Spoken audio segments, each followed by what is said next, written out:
Assalamualaikum warahmatullahi wabarakatuh. Selamat datang di podcast Dispuspan di Dinas Perpustakaan dan Kearsipan Kota Tarakan. Bersama saya Pujinita Herawati. Kali ini kita akan berbincang dengan seorang pimpinan redaksi TV Ekuator. Beliau masih muda dan cantik sekali, ya kan? Jadi benar-benar nanti membuat kita semangat nih untuk berbincang-bincang dengan pimpinan redaksi Ekuator. Beliau sudah banyak kiprahnya di TV, ya, mungkin pengalaman juga banyak. Baik, sahabat Dispuspan, tema kita kali ini adalah pengelolaan media sosial dalam P4GN. P4GN itu adalah pencegahan, pemberantasan, penyalahgunaan, dan peredaran gelap narkotika. P4GN itu adalah program nasional yang diinisiasi oleh pemerintah melalui BNN. Tujuannya adalah untuk menyelamatkan generasi muda dan masyarakat. Untuk itu, agar kita bisa sama-sama memutus tali rantai dari peredaran gelap narkotika, perlu adanya kolaborasi antara pemerintah daerah, swasta, dan juga keluarga. Tentunya untuk melakukan itu semua perlu adanya edukasi yang tepat dan kolaboratif sehingga bisa menyentuh ke masyarakat agar menghindari bahaya narkoba, terutama generasi muda. Baik, sahabat Dispuspan, kita sudah hadir nih tamu spesial kita, Mbak Rina Kurnia Handayani, STMIP. Baik, apa kabar Mbak Rina? Alhamdulillah, puji selalu. Waduh, cantik banget nih ya. Saya ini jadi minder body nih ya. Ya, Mbak Rina, terima kasih nih meluangkan waktu dan menjadi kehormatan bagi tim podcast Dispuspan.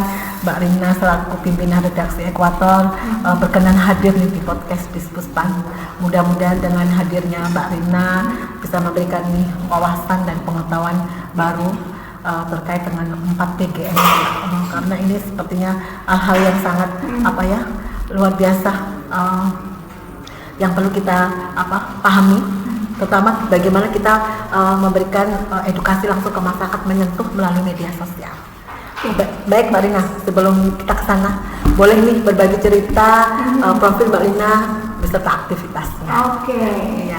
Apa kabar sahabat Dispuspan di Kota Tarakan? Saya sebenarnya nama saya kan panjang ya, Rina Kurnia Handayani, tapi kalau nama on air biasanya pakai nama sebutan Rina Chandra. Oh, Rina Chandra. Saya sebenarnya bukan orang Tarakan, tapi alhamdulillah sudah mencintai Tarakan. Saya stay di Tarakan dari tahun pendatang kemarin. Ya, dari tahun 2010 sekitar itu. Kemudian kalau latar belakang sebelumnya juga karena saya mencintai dunia broadcasting, khususnya di media. Dulu pernah nyemplung di Tarakan TV. Terus kemudian terjun sebagai entrepreneur murni, dan sekarang alhamdulillah punya media televisi sendiri dengan label Ekuator TV. Cuman kalau dulu kan lebih banyak ke media itu lebih ke analog ya. Kalau sekarang eranya era digital. Betul. Jadi semuanya serba digitalisasi, dan apalagi media sosial seperti yang sekarang ini kan mungkin orang nggak pernah bisa lepas dari namanya medsos ya. Benar Mbak. Bahkan keseharian kita mungkin bisa sampai 8 jam 10 jam hanya untuk Iya, mending nggak makan daripada kita nggak megang gaji. nggak punya paket data begitu.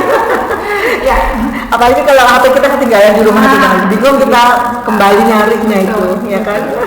Luar biasa nih kiprahnya ya. Memang benar-benar mencintai dunia broadcasting ya Mbak ya. Hobi sih. Hobi ya. Kalau basicnya sebenarnya saya dulu terjun pertama di public speaking, public relation. Tapi karena public speaking itu beda tipis lah sama public relation yang berhubungan ke humasan, masyarakat dan sebagainya, akhirnya nyantol di situ. Jadi senang bertemu dengan banyak orang, berkomunikasi, kemudian berbagi informasi ya sampai dengan sekarang. Bahkan kadang-kadang mohon maaf nih saking senangnya komunikasi sama orang lain, kadang saya sering disapa sama orang tapi saya jujur nggak Lupa. tahu. Tapi ya itulah mungkin karena Banyaknya ya Mbak. Ya. Fannya banyak berarti. tidak juga, tapi karena media sosial itu menghubungkan kita, entah itu teman Facebook, teman Ya. Instagram dan sebagainya, bahkan Betul. mungkin kita nggak kenal dekat gitu ya, tapi dekat secara Karena sering melihat media sosial tadi, Ya, oh betul. ternyata itu loh yang ada di media sosial kayak gitu. Jadi itu situ loh ya. Ya. Akhirnya disapa, Mbak Dina nggak tahu. kadang sering kali seperti itu lupa. Ya, tapi mungkin namanya yang lupa. Baik Mbak Din, bagaimana nih konsep media sosial dalam program P4GN? Oke, kalau P4G sini kan ada pemberantasan, pencegahan ya. Jadi mungkin kalau dulu kita tarik flashback, orang untuk mengajak atau untuk menggaungkan tentang anti narkoba itu harus door-to-door, harus berjumpa tatap muka langsung dengan calon, Jemput bola. dan bahkan itu costingnya pasti sangat besar. Jadi kita harus melakukan visitasi dari sekolah ke sekolah dan sebagainya. Tapi dengan adanya media sosial ini, kita termudahkan. Saya bahkan punya istilah konyol tuh, kalau media sosialnya kerjanya kayak tuyul Bu. Kita tidur dia kerja. Betul. Jadi misalnya kita, let's say malam ini kita nge-post sesuatu gitu ya, konten gitu, short video, kita tinggal tidur setelah itu. Besok paginya begitu kita buka, trafficnya naik banyak followernya, atau mungkin bahkan follower baru, bahkan komen dan sebagainya seperti itu.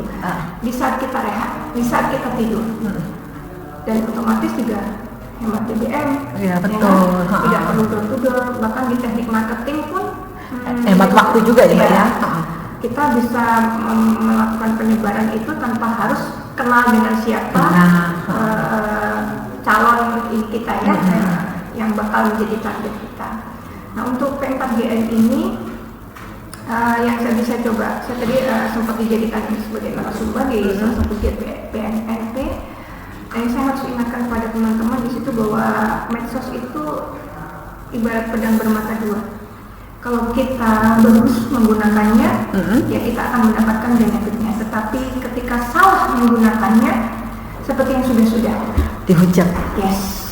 Netizen namanya. Netizen. Berarti netizen itu ada yang positif, negatif ya Mbak. Ya. Gitu. Contoh kasus misalnya, mohon maaf, Gubernur Kaltim sampai seperti itu. Beberapa kawan-kawan di DPR pusat waktu itu sampai dia harus turun jabatannya, lengser dari DPR karena akibat joget-joget viralnya gitu ya, dan sebaliknya. Makanya media sosial itu plus minus juga ya Mbak ya. Yang positif, kasus terakhir ojol, rekan kita ojol harus kehilangan motornya karena dijibut oleh Dishub, tapi karena empatik daripada teman-teman medsos, kemudian memviralkan, bahkan mungkin mencolek dan sebagainya di situ, mengkritisi rekan-rekan Dishub, akhirnya motornya kembali tanpa harus ada denda, bahkan menggerakkan seorang Hotman Paris yang menyumbangkan satu unit kendaraan baru. Itu namanya sedemikian hebat. Jadi itu ya Mbak ya, memang konsep media sosial itu memang sangat diperlukan gitu ya, dan itu bisa merambah ke semuanya kayak gitu. Nggak harus kita door to door tadi, tapi bagaimana kita mentuangkan ini ke media sosial, dan itu harus interaktif dan mengena, ya kan Mbak ya. Nah, topik atau isu apa ini Mbak seputar P4GN yang paling menarik perhatian netizen?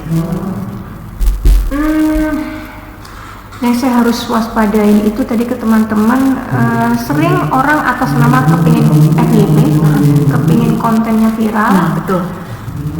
Misalnya ada penggerbekan, kejadian udah lama, udah mungkin tahun lalu dan sebagainya seperti itu, tapi karena dia ingin menunggangi traffic algoritmanya supaya juga ini naik gitu kan, dia posting ulang itu, akhirnya menimbulkan kegaduhan.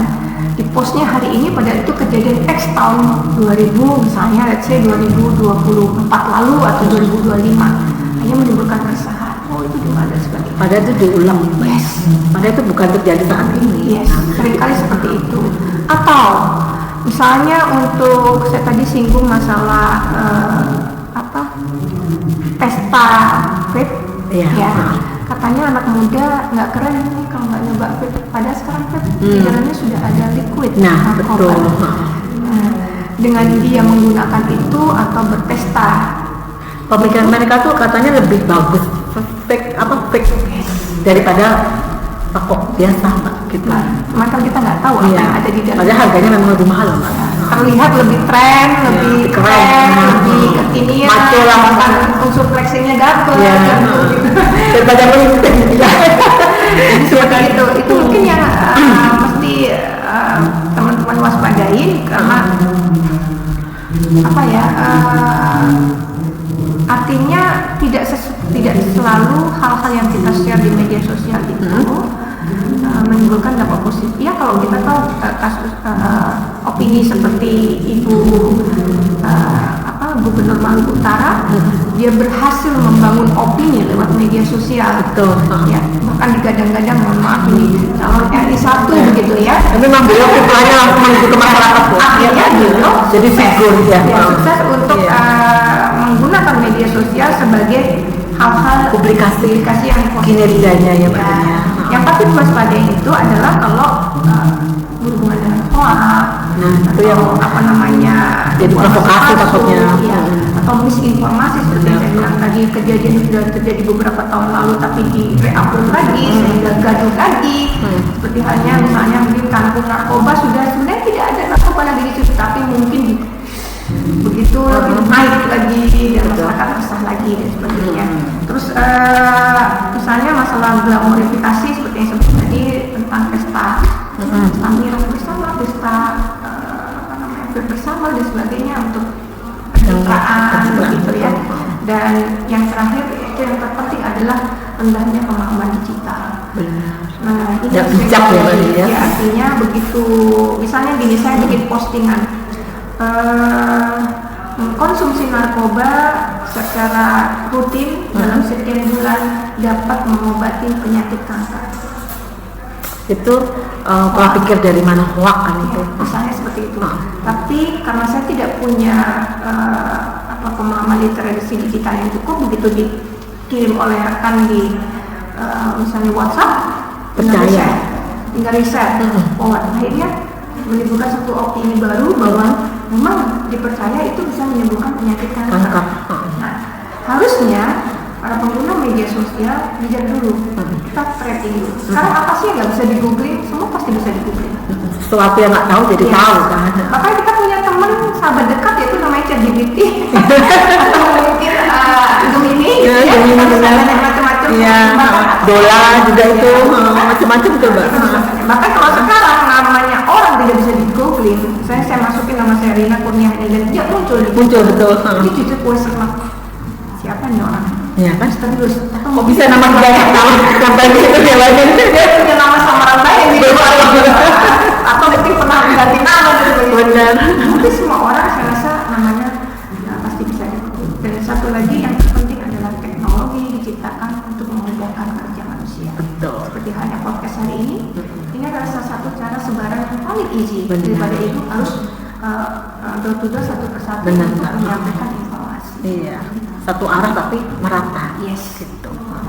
Ini Mbak, apa saja nih langkah preventif yang bisa disebarkan melalui media sosial untuk membentengi generasi muda dari bahaya penyalahgunaan narkoba? Genset ya, terutama yang katanya belakangan viral susah banget gitu ya. Diajak kerja sebentar berhenti dan sebagainya seperti itu. Anak muda sekarang sama dulu beda banget Mbak. Berarti kita mengedukasinya mereka juga harus pakai media sosial. Benar. Kalau ancaman itu munculnya melalui platform digital, ya kita juga promonya, pencegahannya harus menggunakan digital juga. Nggak bisa dengan cara konvensional. Buat konten-konten yang menarik, short video yang durasi mungkin 15 sampai 60 detik yang memang disukai oleh anak-anak golongan Gen Z, Gen Alpha. Kalau Gen Alpha mungkin Roblox lah ya. Disisipin di situ tentang propaganda atau mungkin ujaran-ujaran positif tentang mencegah atau hindari narkoba dan sebagainya. Kalau mungkin di Gen Z ya lebih kepada video-video konten-konten yang menarik. Misalnya di depannya tidak usah ngomong narkoba dulu, tapi di ujungnya kita tunggangi. Misalnya sekarang lagi kan ngomongin MBG gitu ya, beritanya tentang MBG, tapi di ujung ternyata ada pesan sponsor. Ada yang nunggangi gitu yang tidak harus ada korelasinya. Betul. Antara video pertama dengan detik kesekian. Yang penting orang klik dulu. Kalau orang sudah klik, otomatis pesan itu akan masuk. Mungkin sementara itu yang bisa kita lakukan. Kalau pintar, generasi sekarang rasanya jauh lebih pintar dari kita, apalagi saya termasuk Gen X. Generasi muda sekarang kita mencari inspirasi langsung ke media sosial kayak gitu. Bahkan peran keluarga nih kadang lebih jauh karena mereka lebih ini kayak jadi ini gurunya, ini mamahnya kayak gitu, karena semua bisa ditanya di media sosial. Nah, dalam P4GN itu ada nggak Mbak penggiatnya? Maksudnya kayak kalau di narkoba itu ada yang kayak duta narkoba, ada apa ya, duta anti narkoba kayak gitu. Kalau di penggiat P4GN itu apakah sama itu dinamakan dengan duta narkoba juga?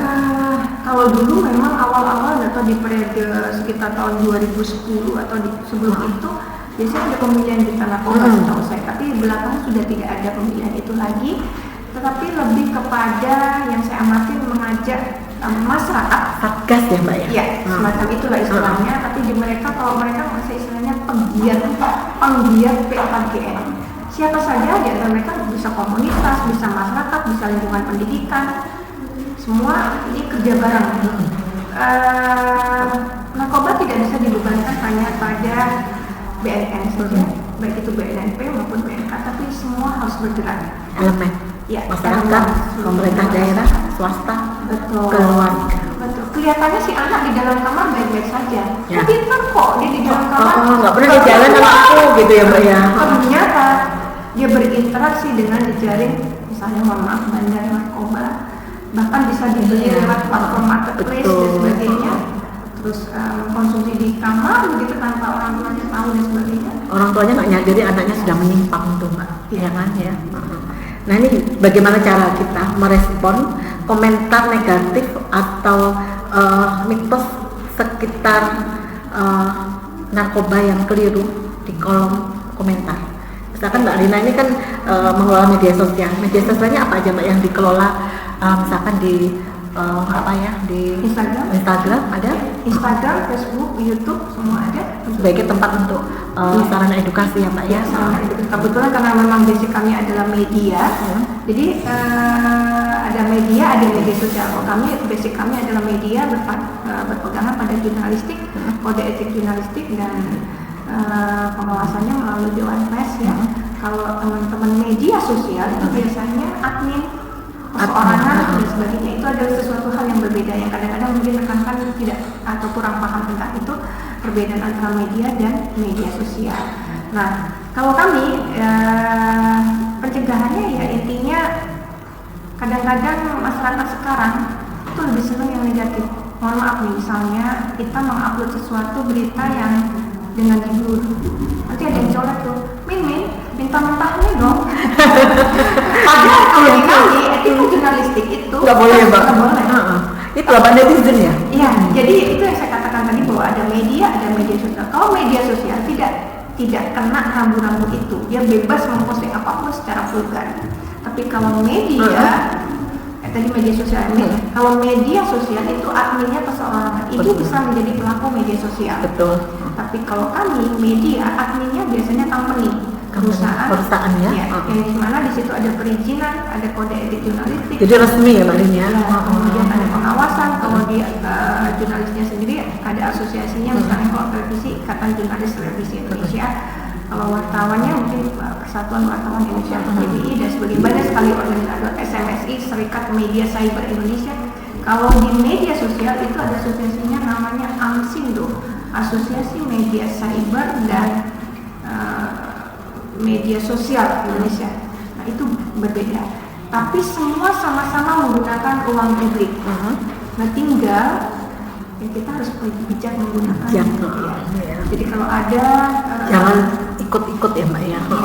Bahkan beberapa waktu lalu ada kasus anak-anak Gen Z ini suka mengupload sesuatu di akun second.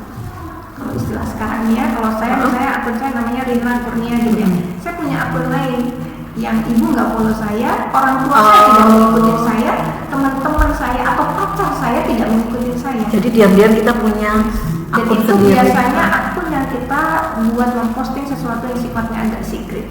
Ada kejadian kegiatan aktivitas asusila terproduksi videonya dalam bentuk short video dan terposting di akun second salah satu pelajar. Kemudian ya, kayak model perdagangan gitu ya Mbak. Ya, kegiatan aktivitas asusila dalam artian ini interaksi antara pacar gitu ya. Betul. Kemudian ada video sesuatu yang tidak senonoh di situ. Dan tanpa diduga-duga itu viral. Salahnya lagi, Dia sendiri yang memviralkan. awalnya dia mengupload di akun second, tapi ternyata yang lain merepost lagi. Jadi dia posting ulang. Iya, diposting ulang. Kemudian ada media sosial yang memposting ulang lagi. Dan media sosial itu termasuk jajaran media sosial yang besar di Tarakan, dan ada media yang mengupload itu juga. Singkat cerita, jadilah menjadi kasus besar. Orang tua depresi, si anak depresi karena tidak menyangka apa yang dia lakukan menimbulkan bola liar yang bola panas buat dirinya sendiri. Ya. Memang kita harus bijak ya Mbak menggunakan Ya, media hati-hati. sosial. Jadi itu harus akan bijak. menjatuhkan kita, menjerumuskan kita. Gitu. Kalau sudah seperti itu kan biasanya nih tolong ditendang.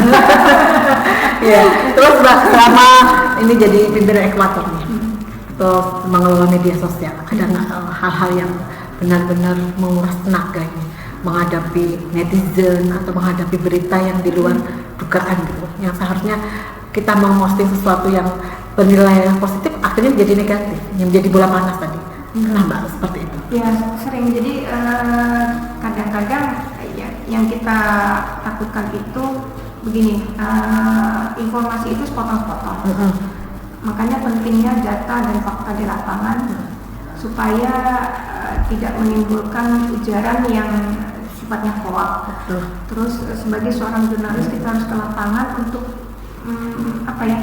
kalau media itu dia harus berdiri tegak di tengah, tidak boleh keberpihakan. Jadi misalkan saya memberitakan Bu Puji negatif, ya kemudian itu viral, ya, ibu punya hak untuk datang ke saya meminta hak jawab, walaupun dalam kasus ini ibu mungkin tendensiusnya lebih cenderung salah. Betul. Masalahnya kadang-kadang begini, kami tetap harus memberitakan, misalnya gini, sebuah pasar gitu ya, sebuah pasar ini sepi, dibangun oleh pemerintah sepi, kemudian masyarakat ngomong, Mbak tolong dong kita diliput gitu dan sebagainya, kita diberitain, dan sudah kita beritakan, naik. Kemudian nanti instansi terkait yang menaungi pasar itu komplain ke kami. Itu begini, sebenarnya tidak perlu panik. Masyarakat tidak perlu panik atau dinas terkait tidak perlu panik, tinggal dia meminta hak jawab kepada kami. Jadi memang tugas kami memang berfungsi sebagai kontrol sosial. Jadi memang itu harus kan netral. Ya, aspirasi masyarakat. Masyarakat kan ngomong ini pasar setelah dibangun sepi, tidak ada ini dan sebagainya. Tetap kita harus naikkan dulu. Nanti keesokan harinya kita harus mewawancarai dari pihak terkait. Ini kenapa? Oh ternyata sepinya karena pasar ini belum selesai pembangunannya. Kenapa pembangunan? Karena menunggu anggaran misalnya. Jadi saya himbau juga mungkin di momen ini masyarakat nggak perlu panik apabila ternyata ada berita yang mengangkat tentang diri kita cenderung negatif, tinggal menghubungi media terkait minta klarifikasi hak jawab. Nanti dikembalikan kepada masyarakat, mereka cenderung kemana? Media tidak boleh berpihak karena memang fungsi kita adalah sebagai kontrol. Jadi peran media itu memang sangat penting sekali ya. Idealnya seperti itu, tapi nggak terpungkiri bahwa sekarang banyak juga media yang bisa dibeli Iya, itu kembali ke sikap masyarakat. Iya. Bagaimana yang menyikapi perubahan dan menyikapi perkembangan zaman ya Mbak ya. Apalagi di sekitar kita ini kan banyak netizen yang baik yang positif maupun negatif, itu yang kadang membuat masyarakat panik, masyarakat tidak paham mana. Padahal ini bisa diatasi melalui tadi hak jawab. Jadi nggak perlu kita langsung demo ke apa. Ya betul. Karena tugas kami juga, kita kan senang sesuatu kita menjadi apa yang kita posting menjadi viral gitu. Nah, tinggal nanti minta jawab, klarifikasi dan sebagainya, nanti akan naik menjadi 2 berita yang berimbang. Gitu. Kasus-kasus yang sekarang ini tantangannya sih kalau di media kami yang apa ya, kita kalah cepat sama netizen warga sih, jurnalis warga. Mereka biasanya kalau nemu kecelakaan di tengah jalan, begitu kecelakaan bukan cepat-cepat bantu, tapi cepat-cepat ngeluarin handphone. Ya itu Mbak, saya herannya juga gitu kok, sempat-sempatnya ya gitu loh ya. Video naik. Nah sementara misalnya, let's say anggaplah di saat yang sama juga ada jurnalis kami yang meliput itu, apakah dia bisa langsung naik? Tidak. Kami harus memfilter, harus memblur. Posisi badannya tadi yang berdarah-darah harus kami blur. Nah itu Mbak. Itulah bedanya mengapa jadi akhirnya media sedikit lebih lambat daripada karena mau filter dulu. Karena butuh editing. Kalau masyarakat tuh langsung disebarkan kayak gitu yang bikin panik. Itu yang membuat bukan kita bersaing dengan teman-teman media netizen, netizen. jurnalis warga, tapi itu buat kami sih tantangan baru. Betul. Bahwa kita harus lebih sama media juga sebenarnya harus kerjasama, ya, harus lebih inilah kayak apa ya, bergeser tadinya mungkin televisi dengan konsep yang konvensional bergeser ke arah media sosial dan menjadikan bahwa teman-teman jurnalis warga tadi sebagai mitra kita, bukan sebagai ancaman. Benar Mbak. Terhadap media. Sebenarnya harus kolaborasi, sama-sama terjunnya di media, dan media itu kan ditonton oleh orang banyak, dan orang banyak tadi kan menangkap media yang ditonton tadi berbeda pendapatnya. Jadi itu yang memang harus kita bijak. Baik Mbak Rina, boleh nih kasih closing statement terkait dengan pengelolaan media dan kita bijak memakai media sosial di tengah-tengah isu-isu atau hal-hal yang mungkin membuat kita generasi muda semakin terjerumus. Bagaimana kita membangun media sosial menjadi tonggak atau menjadi fondasi kita agar kita mendapatkan info yang akurat dan bijak menghadapinya. Silakan Mbak. Oke, terima kasih yang sudah menyimak podcast ini. Sebenarnya media teknologi itu diciptakan untuk memudahkan kerja manusia. Jadi kalau kita bijak menggunakannya, insya Allah akan lebih menguntungkan dan bahkan mungkin lebih efisien, efektif dengan sebaran yang masif melalui media sosial. Tapi berhati-hati terutama buat adik-adik di Gen Z dan Alpha dan sebagainya, milenial, untuk sebelum memposting sesuatu dilihat lagi apakah itu tadi bertentangan dengan syarat, kemudian memberikan ancaman terhadap diri kita, keluarga kita, atau lingkungan kita, karena sesuatu yang salah juga bisa berdampak terhadap klaim dalam undang-undang ITE ya. Nah itu yang harus diperhatikan. Tapi jangan berhenti untuk berkarya. Betul. Karena itu adalah cara paling instan untuk mendapatkan viewer, untuk menyebarkan atau informasi secara cepat dengan sebaran yang masif. Terus pelajari tata cara membuat konten yang baik, durasinya dan sebagainya. Jangan juga terlalu panjang. Saya capek-capek bikin konten nggak ada yang nonton. Nggak ada yang nonton. Nah itu nggak bisa luar dia lagi ya kan? Ya, betul. Jadi untuk konteks narkoba, bahwa sebenarnya ada kalimat mengatakan bahwa perang melawan narkoba tidak hanya terjadi di lapangan untuk saat ini, tetapi juga di ruang digital. Jadi Bapak Ibu, orang tua, waspadai adik-adik kita, pembelian narkoba bisa mungkin terjadi di marketplace, sebagainya. Jadi diam bukan berarti baik. Itu diam itu yang membuat kita harus waspada, ya kan? Mungkin itu Bu Puji. Iya, terima kasih banyak Mbak Rin sudah memberikan edukasi, memberikan informasi terkait pengelolaan media sosial yang bijak, ya kan? Mudah-mudahan apa yang disampaikan Mbak Rina ini menjadikan wawasan kepada seluruh generasi muda. Jadi kalian sebagai generasi muda, sahabat Bispan, janganlah berlaku yang negatif. Jadi bangunlah sesuatu yang positif. Kalau mau membuat konten, jadi konten yang kreatif, yang membangun bagaimana generasi muda ini menyalurkan hobi dan menyalurkan semua inspirasinya menjadi hal-hal yang menarik dan disukai oleh banyak. Dan satu lagi, jangan menyebarkan ujaran kebencian. Benar, ya. Harus bijak menyikapi seluruh media sosial. Silakan bermedia sosial karena ini zamannya digital, tapi gunakan media sosial dengan tepat dan bermanfaat. Begitu ya Mbak Rin ya. Terima kasih banyak. Puji. Iya. Terima kasih teman-teman semuanya yang udah menyaksikan. Iya, terima kasih atas kehadirannya. Mudah-mudahan nanti kita bisa bertemu lagi, bisa berkolaborasi kita Mbak Rin sesama pengelola media, ya kan ya. Iya, terima kasih sekali lagi Mbak Rin. Baik sahabat Diskuspans, demikian bincang-bincang kita dengan Mbak Rina selaku pimpinan Ekuator. Luar biasa pencerahannya hari ini terkait dengan pengelolaan media dalam program P4GN.